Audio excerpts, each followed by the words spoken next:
اعوذ باللہ من الشیطان الرجیم بسم اللہ الرحمن الرحیم اعوذ باللہ من الشیطان الرجیم بسم اللہ الرحمن الرحیم الف لام میم ذالک الکتاب لا ریب فیہ صدق اللہ العظیم۔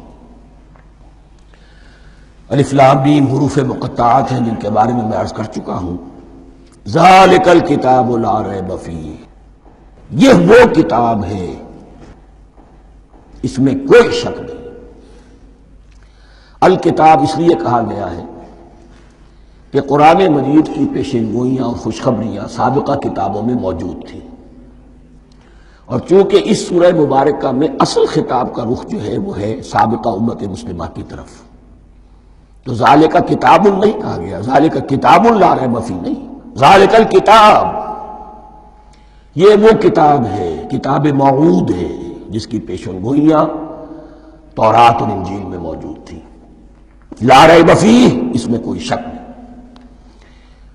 حرف اورا ریب نئے، تبدیل نئے، یہی الفاظ آئے ہیں سورہ سجدہ کے شروع میں بھی، الف لام میم تنزیل الکتاب لا ریب فیہ رب العالمین، لا ریب فیہ من رب العالمین، فیہ ھدی للمتقین۔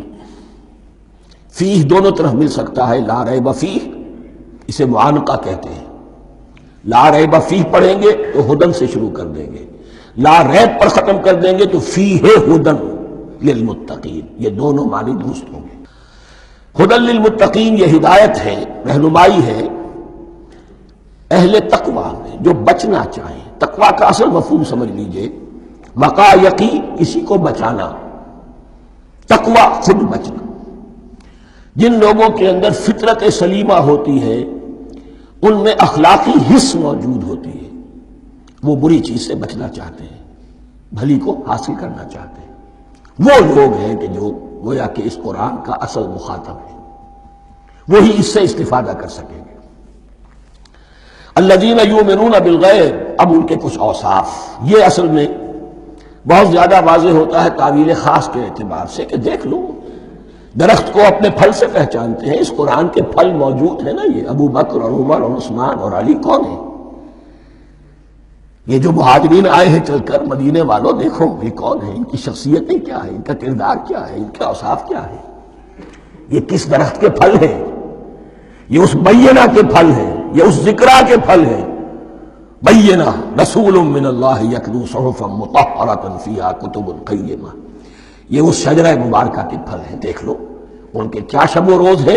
الذین یؤمنون بالغیب، جو غیب پر ایمان رکھتے ہیں۔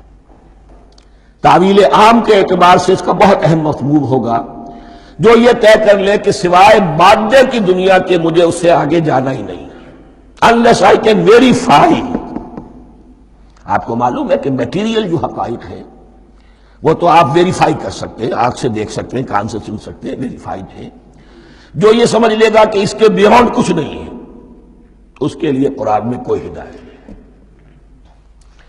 ہدایت قرآنی کا نقطہ آغاز یہ ہے کہ انسان یہ سمجھ لے کہ جو اصل حقیقت ہے وہ مستور ہے، نگاہوں سے چھپی ہوئی ہے، سامنے جو کچھ نظر آ رہا ہے۔ ایک انگلستان کے بہت بڑے فلسفی کی کتاب کا عنوان ہے appearance and reality, reality and appearance, Bradley کی کتاب۔ اپیئرنس جو کچھ نظر آ رہا ہے یہ حقیقت نہیں، حقیقت اس کے پیچھے ہے۔ اور کنفیوشس کا ایک جملہ ہے جو بہت بڑا حکیم اور فلسفی تھا، چین کا بہت بڑا حکیم اور فلسفی، اور ہو سکتا ہے کہ نبی ہو، واللہ عالم، ہم کہہ نہیں سکتے۔ اس کی تعلیم بڑی اخلاقی تعلیم ہے، اور اس کا جملہ سنیے، یہ یؤمنون بالغیب کی اس سے زیادہ صحیح تشریح ممکن نہیں۔ There are certain things, there's nothing more real than what cannot be seen, and there's nothing more certain than what cannot be heard۔ وہ حقائق جو آنکھوں سے نہیں دیکھے جا سکتے اور کانوں سے نہیں سنے جا سکتے، ان سے زیادہ یقینی اور واقعی حقائق اور کوئی نہیں۔ There's nothing more real than what cannot be seen. And there is nothing more certain than what cannot be heard.